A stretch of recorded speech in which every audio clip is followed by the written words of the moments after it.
Welcome back, termites. It's night 42. Might get ambitious this week and color my hair. But then I think, why? Who cares? Give it a break. What are we drinking? Builder's Gin. Where? Kansas City, Missouri. That's where this is from. That's right. And I like that they say distilled from Midwest grain and character runs deep. Not really a gin person so much, but occasionally I see things on the road and think, that looks interesting. It's made with pride. Well, it's made with botanicals, orange peel, and pride. It's more of a summer drink. It's not really that hot right now. Hot enough that tastes good, though. Let's get back into this. This is when Tanya's realizing if you make a pop record, you're probably going to make a lot more cash than if you make a country record. But, and the country people are friendlier, the stations, I'd say, but they're a little more strict. We found that out from the Dixie Chicks incident, which we've already talked about.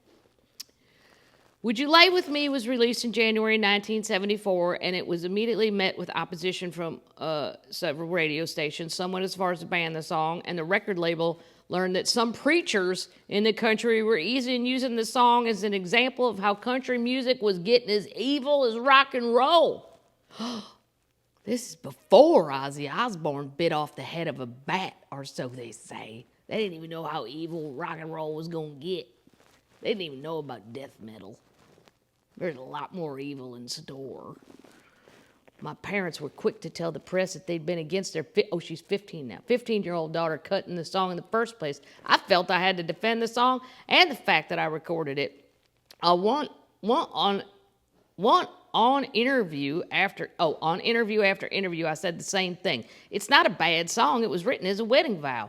Articles started appearing with titles like, "Did Tanya have to grow up too fast?" Yes is the answer to that. I don't even need, if you've read the book, you don't even need to ask that question. All of a sudden, people were asking me if I was crossing over to pop music. Again, I kept giving the same answer. I'm a singer. I love all kinds of music. But this is a country record, not a pop record. It should be a pop one. Go pop. Why can't you see this? The controversy didn't bother me like it did Mother and Dad. In fact, sometimes when people have criticized me, both as a child and an adult, for better or worse, that's where I stand most firm. Also, I thought the controversy might sell some records. Ha ha! That's right. That's some thinking right there. Tanya, you got some good news just then, Dad said, hanging up the phone. You're not going to believe it. You've been nominated for the Country Music Association's Female Vocalist of the Year. Loretta Lynn's up for it, too. Me and Loretta Lynn? That was my reaction. I couldn't believe that Loretta Lynn and I were in the same category of anything, let alone an award. I didn't quite grasp what an honor it was to receive a CMA nomination.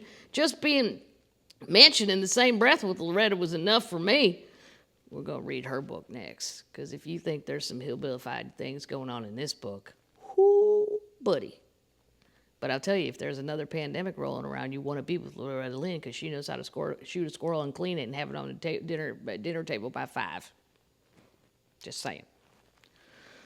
The whole Tucker family went to the award show that was held on October 15, 1973 at the Grand Ole Opry. We were all involved in the business now. Since my brother John joined the organization as my bus driver, we were thrilled to see so many stars in one place. I kind of split into 2 people that night.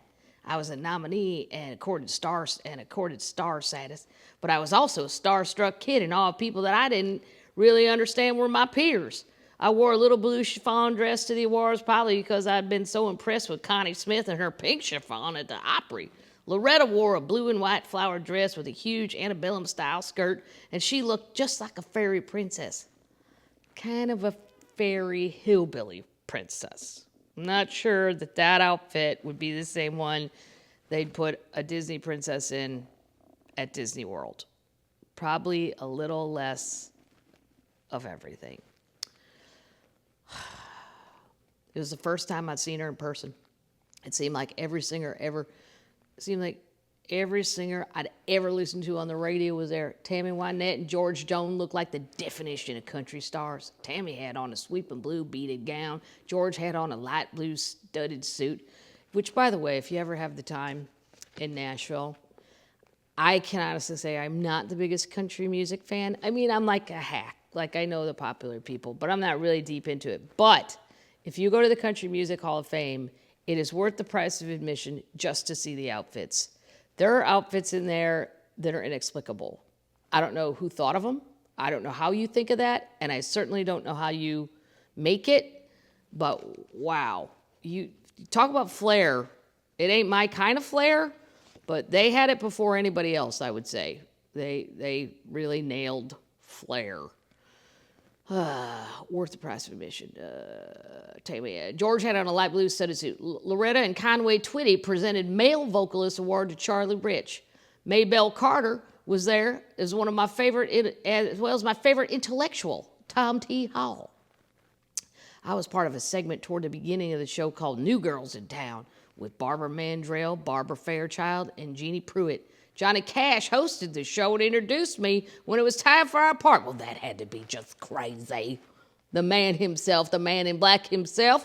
Ladies and gentlemen, this young lady just recently celebrated her 15th birthday, Miss Tanya Tucker. I walked out and sang Delta Dawn, and then Barbara Mandrell came out and sang Midnight Oil. Barbara Fairchild sang Teddy Bear, and then Jeannie Pruitt sang her classic Satin Sheets. The Female Vocalist Award was announced by Glenn Campbell and Merle Haggard. Glenn was wearing a flashy orange suit decorated with studs and a Hawaiian shirt. Wow, somebody thought that was a good idea. And he looked every inch the huge star that he was. But it wasn't Glenn who impressed me most that night. It was Merle Haggard, who was dressed in a tuxedo with a blue ruffled shirt, the man who actually remembered me singing Muleskin or Blues with him in Bakersfield. When they called Loretta's name out as the winner, I never even had a quiver of jealousy. In fact, if I'd won over an artist of Loretta statue, I'd have thought something was screwy. Yeah, I would too. Because they'd think, you know what, Loretta's got enough awards, enough money, let's jack the young one up. That's how the business usually works. So good for them, they didn't do that. Loretta was great when she did her acceptance speech.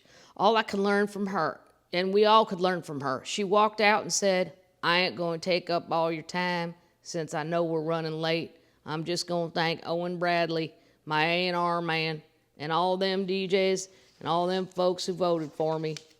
I sat in the audience and watched with big eyes as three legends walked off stage, Loretta Lynn, Glenn Campbell, and Merle Haggard. That girl in the blue dress seems a far cry from the one who just a few years later was raising hell with Glenn and running off with Merle in the middle of the night. My God.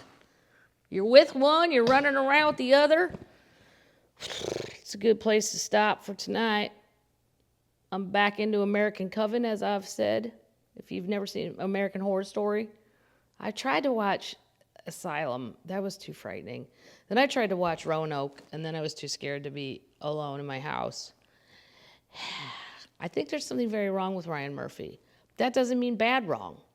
But to be able to think of these things, Coven, though, Jessica Lange, Angela Bassett, Julia Roberts' niece, Emma Roberts, Kathy Bates. I mean, the cast is just off the hook. This is my t-shirt from the high school. I've had this since I was 16.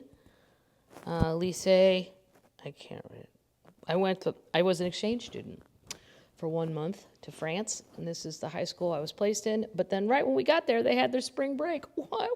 So I didn't really even go to school, except for like a week.